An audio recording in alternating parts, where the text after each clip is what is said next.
Hello there again, everybody. Boyd here with you. Well, this is part two of my Star Trek collection. We did a video about some of this stuff a little while back, and it seemed to be, you guys seem to be pretty interested in it. I kind of figured that because most of you are Star Trek fans that follow my channel. So here's some more stuff for you guys. I've been unpacking this like I was talking about. I've got several of the, huge Tupperware tubs full and a couple closets full in the house. So I've been going through it a little bit at a time. And I brought out some more stuff to show you guys today. You can see we've got some phasers, a couple communicators, and everything from the movies to the original series to the next generation. A little bit of Dr. McCoy stuff here too. So pretty cool. Some of this stuff I've modified after I took it out of the box and looked at it. The some of the things like paint and electronics and lighting I didn't like on some of these, so I just did a little bit of extra work to them. Nothing too over the top to really take away too much from what they were originally, but just a little bit. So some of these are made by Playmates and some are made by Diamond Select, and I'll start off here on the right hand side and show you this is the Playmates Starfleet Assault Phaser. This one came out probably in the early 2000s, and it was in I think either Star Trek 4 or Star Trek 5, and pretty cool. This is one of my one of the cooler looking phaser designs, I think. It looks kind of a little bit more on the intimidating side, if you want to say that, than the regular phaser. And this one's got a couple features. It's got two sound effects with a disrupt and a stun setting. So I did a little bit of weathering to this. It was just kind of really, really shiny black and plain looking right out of the box. So I went online and looked at a couple of photos of the prop, and it was kind of dirtied up like this, a little bit of kind of like white powder over it is what it looked like. And I just kind of toned that down and blended it all in. There's this feature here where it opens up. I'm not sure what that's for. I don't think you'd really want to cock a phaser, but somebody out there that's knowledgeable about this stuff might want to comment about that. But we have a couple sounds. The first one there and the second one. So what I did to this to modify it a little bit was a couple things. First, I painted the tip here with some of my all-clad aluminum to make it look better. It just looked really, plastic, like plastic when I got it. And the light-up feature here at the front, you can see there's a little hatch right here that you get in. They just had a really old-fashioned incandescent light bulb in there, which those only last so long. We all know that. And it wasn't very bright. I really didn't like it. So I got in here and took this all apart and replaced that with a regular red LED. I think it's a 5mm, and I put it all the way out here to the end of the tip. So when you fire it now, it's a lot more of a intense red, and it looks a whole lot better. And I know it won't burn out over time. There's a little bit more lighting back there, and it's kind of funny that they did use an LED back there. So I didn't have to do anything with that, but it's pretty cool, and it's pretty accurate to the original prop. It's pretty much the right size. It doesn't feel really heavy like it should because it's just hollow plastic, but not too bad. And these, I think, were put out by Master Replicas and maybe one or two other companies, but they're really, really expensive if you try to buy one of the real, licensed prop replicas. So this will have to do. Now, one of the other things that I fixed on this was it has this battery setup here that kind of goes in it like almost like a clip, and this little latch mechanism here didn't work very well at all. You'd be holding on to it and the thing would want to fall right out because you'd accidentally bump it or something like that. So I took it apart and I saw that it's just kind of a back and forth mechanism, and it was using pressure to kind of help lock itself in. So what I did is I took apart an old pen and got the really tiny spring out of it, and I put the spring in there. There's a little bulkhead that it sits on, so I put, now it has some spring pressure on it. You got to push a little harder to get it to release and everything, and it, it's in there nice and solid now, so that fixed that problem. So just a little bit of extra work on that one made that quite a bit better. And here we have the, this is the Playmates Bajoran phaser from Star Trek Deep Space Nine, and it's got some interesting patterns and colors on it, I think. I didn't repaint this one because it's molded in this kind of brown, kind of swirly metallic stuff, and I guess it looks kind of alien, like a alien phaser should look. I'm not sure if they call it a phaser or a disruptor on the television show, but it's kind of a nifty handheld little item here, and I like the grip on it. It's pretty cool. It's really kind of, I guess you'd call it ergonomic. It fits your hand really nice, and it's got 2 different sounds. You can see we've got that one, and then we slide it forward and we get another one. And back again. So this one's pretty cool. It's got that nice light up feature and everything. I had to do a little bit of work to this after I had it for a while. What happened is the trigger quit working. And for those of you that might want to pick one of these up if you don't already have one, the interesting thing is that the trigger sits on a little peg that's on the inside. And instead of having it all the way across so it connects to both sides like it should to be strong, they've only got it molded on one side. And so what happened one time when I was pushing the trigger, the whole trigger just caved in and it wouldn't work anymore. So I took it apart and found out that that shaft that was molded onto the, I think it's on this side, had completely broken off. So what I did is I glued it back in place with some epoxy, and then there was a little flat little piece, like a bulkhead right next to it on the lower half of it, you know, above where the trigger actually pivots. So I went ahead and glued all the way around that too. So now that that whole kind of shaft, if you want to say that, is attached to something and it has a lot more support. So hopefully it won't break, you know, but I'm still really careful whenever I pull the trigger. I don't pull on it very hard. You just barely have to touch it. So that's one of the things about this one that might happen if you have one of these over time. And this plastic seems to be kind of really brittle, but it's got some neat detail here, like on the hand guard and all that, kind of custom, you know, hieroglyphics or whatever the Bajorans had. A little bit of detail on this side. The only thing annoying is these screws in here. You know, a more high quality prop wouldn't have that. And then it says Paramount on here, 1995. So this is getting up there. This is like 25 years old. So I can see why the plastic's getting brittle. But once you do a few little things like that to it, it looks a lot better. I'm thinking about coming back here at some point and spraying this part down with some flat black instead, so it doesn't look so bright and shiny. Make it, you know, look more like a regular kind of rubber or, you know, hand grip. But we'll come around to that some other time. Now these communicators that are right here are really interesting because these are actually pretty rare, and they were a mail-in order item. I'm not sure exactly what year these came out. Let me see if I can see it here. Well, it says 1989, so that's quite a while ago.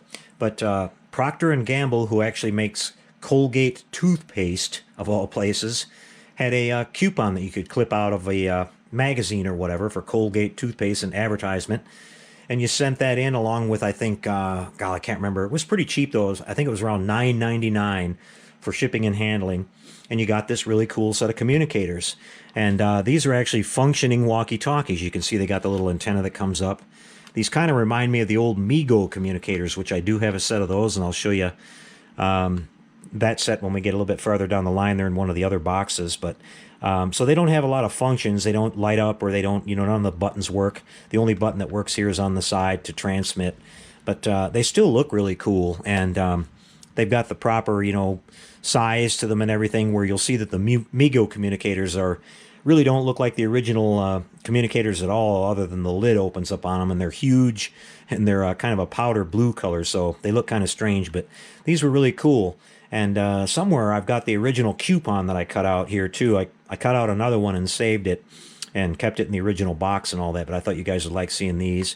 They still work. I took a 9-volt battery and put it in there, and they still fired right up. I actually heard some people, I think, talking on a CB. These were on the old Citizen band frequency, and I was kind of surprised people are still using CBs out there, but that was pretty neat.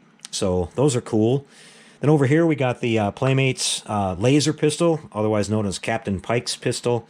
Now the first thing you notice about this is that it's obviously undersized. It's not as big as it should be. Hopefully someday I'll get a nice, maybe a resin kit of one of these and do a nice job. I'd also like to have the original communicator from that era too, the one that we saw in the pilot episode, The Cage, where it was sort of a clear piece of acrylic and you could see the whole circuit board inside of it. You Star Trek fans will know what I'm talking about, and I think there's somebody out there that actually makes a kit of that. But hopefully I'll get a better version. But this isn't bad for now. It looks like it, at least, and it's got great sound. You can see it's got a light up feature there. And the sound up for this one is actually quite loud and very, very clear. Now, it's got the same kind of adjustment feature. You kind of rotate the ring here like they did on the original show. And then you get a different pitch, which is pretty cool. It lights up basically the same. And then I think back here you've got a sight that can be raised, which is pretty neat. But this one's lacking a little bit, you know, like I said, it's kind of undersized and everything. But at least I've got something to kind of represent the, you know, the pilot version of Star Trek. And, you know, being that you could see that these things were big, bulky, and awkward, and you can see why they decided to replace them later on with the smaller, more compact, and more modern-looking hand phaser that we saw throughout the regular first 3 seasons of Star Trek. So let's go up here to the right here, and we got, this is also made by Playmates. This was called Dr. McCoy's Medical Tools or something like that. I still have the original box, but this one here is his handheld scanner. And now this one kind of being just the opposite of our pike pistol over here, this is actually a little bit too big. And it's got this kind of little gizmo in here that kind of spins around. Too bad they didn't motorize that, but it does make the scanner sound.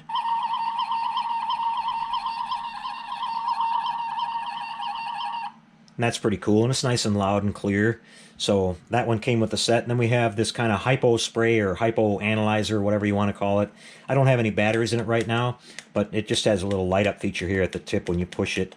And I think what I'm going to do is one of these days take this apart. It just has a standard kind of a warm white light in there. I think I'm going to take this apart and put a multi-color changing LED in there, so it would give a really neat effect. You know, like when you held it down, it would do all this kind of neat color changing and kind of a little bit more futuristic towards what Dr. McCoy might have had. But the detail on it's pretty good, and this part is the actual correct size. This is a little bit bigger than it should be, but they're still pretty cool. I'm not sure how many people bought that set out there. It might be actually kind of rare. It might have not have been really popular, but at the time I was buying anything that I saw that had anything to do with the original series. So I'm glad I have it now. Now here we have the Star Trek Wrath of Khan phaser. This one's by Diamond Select. And I also did a little bit of work to this one. I repainted it. The first thing that I did, it came in sort of a, you know, sort of a kind of a medium gray plastic, which you can see in the film. It's supposed to have a little bit of a metallic finish on it. So I just basically took it apart and repainted it, and kind of a, you know, charcoal gray or whatever, and it looks a lot closer to the original prop. It's got this nice sort of holographic looking trim on the sides, which sort of changes color like rainbow or whatever. It's pretty neat. And I think they did a better job on this one with actually putting plugs in where the screws are located. But it's got several features. I'll turn it on here for you. You first activate it like that, and you push this one here, and you get your power settings. So you're starting off here with stun. Then you move on up to super stun, I guess. And the next one is kill. And this one is disintegrate. And it's got a nice, I like how the LEDs kind of do this chasing thing here when you get at the highest setting. I'll show you what it looks like from the front when you fire it. Got a pretty cool effect with some LEDs in there. That drops down when you go back to the lower settings. Let's see, we'll switch it over here. Let's see, I forgot what I have to do here. There we go. You can see you get just the 2 there when you fire that, and we'll go up one more. You can see it's a different pattern when you fire it all the way up to the disintegrate. So that's pretty neat. You got the power on and off here, which it just kind of shuts off and on. But then this can detach from the regular phaser, so you got kind of a phaser 2 again. Turn it on, then you set your power levels here, and you fire it. So it functions basically the same way. So there's one more little sound when you reconnect it to the main body. Try that again. You get this kind of cool power-up sequence. So that's pretty nice. And this one's got a nice little heft to it. It's the quality on that one's really nice. Then over here we got a Star Trek The Motion Picture phaser. This one is done by Playmates. And you can see it's the same basic design, but we have that kind of, you know, light blue Star Trek The Motion Picture color, which they seem to heavily favor throughout that whole film, from the uniforms to, you know, they painted a lot of things. They like that color when they made that movie. But this one only has one basic LED on the top. It doesn't come apart like the other one does. You basically power it up just by firing it. Now I made a little mod here where I painted the grill, and I put some red SMDs in this to give this effect to the firing. I painted the grill and made the little circles on there to make it kind of more match this one, because this one just had a plain old, white clear plastic grill with a white incandescent bulb behind it. You see, we have that same little hatch that the that the assault phaser had to change that bulb if you had to. So I replaced it with SMDs, and then I also added this trim here, which to kind of match up to this one. And on the original, it didn't have that kind of holographic. It was just kind of a plain like that. So that kind of spruced that up a little bit. And then you got another setting here. You can go up. This one has good sound too. The only thing that's kind of annoying is I don't really like this big belt clip on the side of it here. And if you take it off, you've got a big old hole right there. You could go in here and you could fill that in and everything and fix this up pretty nice. And one of these days I may get around to doing that, and I might repaint it because it looks okay, but it's not the greatest. Maybe a little bit of metallic added to that, it would look pretty cool. But it's not bad at all. And again, nice hefty feel to that. The battery's going from the bottom. And then over here we've got a Star Trek First Contact Cobra type phaser. This is again made by Playmates. Now this one I did repaint. You can see I've got the same blue metallic paint that it came with. But the reason I repainted it was because when they use the blue metallic, what happens a lot when they mold the plastic out of that, you get all these weird swirls in it, which you see on this one. And on this alien phaser, I thought it looked kind of cool. I don't know whether that's correct or not, but it looked bad on this one. I didn't like it at all. So I basically just masked it all off and repainted it. I didn't even have to take it apart to do that. I just, cut out masking tape and laid it on real careful, masked off the grip here, masked off this little part right here, and masked off the emitter. And then it, it improved the look of it a whole lot. So we got a couple sounds here. And you've got a more high intense one. And then the emitter lights up nice and bright. And the sound coming out of this one is really good. Again, it's got this kind of huge, belt clip on it, but, I think that one is, no, it might be screwed on. I might have to look at that one day too, but this has a really nice heft to it. It's nice and heavy. And these are really cool because they were almost, perfect for holding in your hand. The design on these was really a neat idea for Star Trek The Next Generation. So there's that one. And then this last one here, I'm not going to take it out of the box. It basically looks exactly like this one, except it's molded in kind of a more of a light gray color, and the sounds coming out of it are almost the same. But the reason I wanted to show it to you is that this is kind of one of my more favorite items, I guess, because I got it autographed. It took me, I think, 3 or 4 times to go into different conventions, and 2 of them were here in San Antonio, and I can't remember where the other one was, but I used to be a regular convention goer, but I've got Brent Spiner here, Patrick Stewart, and Jonathan Frakes. The Jonathan Frakes one, unfortunately, got a few little, starting to fade a little bit, but yeah, this is the real deal. And so, these guys are all getting older and everything. It's getting really hard to get original series actors to sign anything anymore. They're all, like, half of them are gone, and the other ones are getting kind of elderly, and they're not doing the show circuit anymore. So it was pretty cool to get these, but I just want to kind of leave that one sealed in the box. It does still work. You can see it's got the same sound as this one does. It's getting a little bit faint, though, so I think the batteries might be getting a little low. I might have to actually crack that open one day and remove the batteries. That's what I'll definitely do when I put these back in storage again. You definitely don't want to leave these in storage with batteries in them, guys, because if any of you guys are old toy collectors and stuff like that, you'll know what happens with that. Those batteries start to leak acid, and they can do some real damage to your stuff. So you've definitely got to take those out if you're going to put them in long-term storage, which is good because I'll probably have about 10 good AA batteries here once I take these back apart. So I hope you enjoyed this update, guys. Pretty cool stuff. Coming back with more. I've got a few more props, and then we're going to start getting into some of the other cool stuff, some magazines, you know, action figures, other just collectible stuff, Hallmark ornaments and stuff like that. So long ways to go, guys. Be warned. Unless you're a big fan of this stuff, you might get kind of bored, but there's some neat stuff if you are a Star Trek fan that you'll see here on the next couple videos. So take care out there, and we'll see you next time, everybody.